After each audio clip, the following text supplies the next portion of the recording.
Кийинки суроо. Ассаламу алейкум устаз. Үйдөн окуган намаздарға азан айтылабы же айтылбайбы? Эгер жергиликтүү мечиттин азаны болсо айтыштын кереги жок. Айтып койсоңуз мейли, бирок анан кошуналар динге даяр эмес болуп, аларды айгайлап коркутуп, анан алар милиция башка чакырып отурбасын, мечиттикин уксаңыз, анда мейли, коомат айтып окуй бересиз. Бираз мындай да, бирөөгө таарынуудан алдын, таарынбай турган себепти биринчи алдын алыш керек.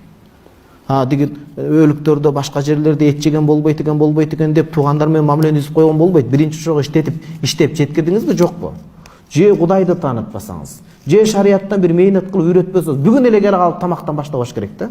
Айтып жеткиш керек аларга биринчи, ошондой маселе. Коомат айтып кете бересиз, бирок азан айтсаңыз да өтө катуу айтпаңыз, балким динге туура эмес түшүнүк болуп калат. Окуй айтып берейин. Жалалуттин Руми деген чоң тасаввуф олия алымы бар. Аты Жалалуттин Руми. Ошо кишинин Маснави деген китеби бар. Мен атайын Египеттен издеп туруп 7 томун таап алдым, Кудайга шүгүр. Өзү периште жазылган экен, арабчага турушуптур. Ошондо мындай деп келет. Бул өтө ибрат, пайда ала турган окуя болот. Угуп алыңыздар. Китебинде 7-6 томунда жазат.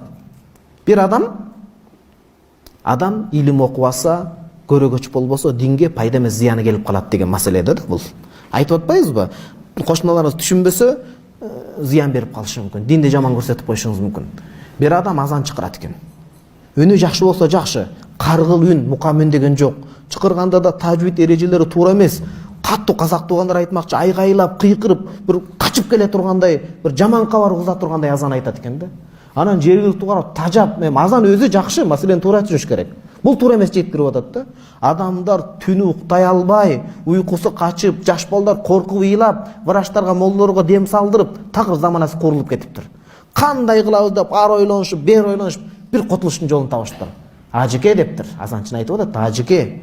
Быйыл ажылык жөрөлгөсүнө барып бербейсизби? Биз өзүбүз сизге акча топтоп берели дептир. Кудуңдап сүйүнүп калыптыр жанагы киши.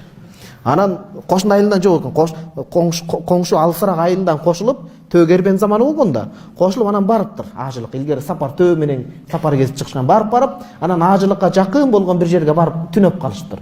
Түнөгөндө куфтан азан айтам деп жанагы киши чамылып калыптыр. Жандагылар да 1-2 жолдон азан үнүн угуп калганда кандай айтарын. Таксыр кой, ажыке коюңуз эме. Коомат айта берели, биз капыр жергесинде жүрсөк Дарул Харп дейт. Зыян жетип калбасын. Азан айткан жакшы, бирок азан айтам, сүннөттү аткарам деп жаныбыздан шерт кетип калбайлы.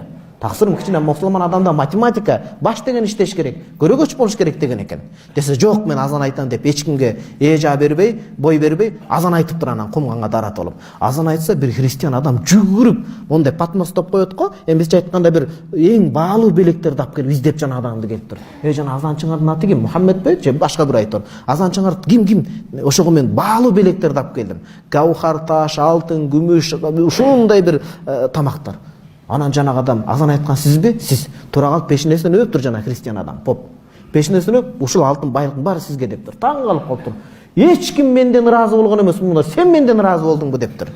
Ооба, мен сизден ыраазы болдум дептир. Эмнеге? Менин кызым пайгамбарыбыз саллаллаху алейхи вассаламдын китебин окуп, сыйру хадис, амелерди, Куранды окуп, исламга кирем деп эч бирибизге бой бербей калды эле.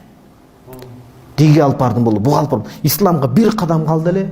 Эмне кылсам деп башым маң болуп катып отурганда, сиз келип азан чакырдыңыз эле. Бул эмне деп коркуп менден сурады дейт. Бул жана сен динине кирем деп кызыгып аткан адамдардын азаны дептир. Ого кой. Мен динине кирейин деп аткан мусулмандардын азаны бул болсо кой тынч эле жүрөйүн өз динимде деп анан исламга болгон кызыгуусу бирөтөлө өчүп, соолуп, анан кайра диниме кайтып келди. Ошон үчүн сизге рахмат деп берген экен. Албетте бул шилтеме ишара мааниси.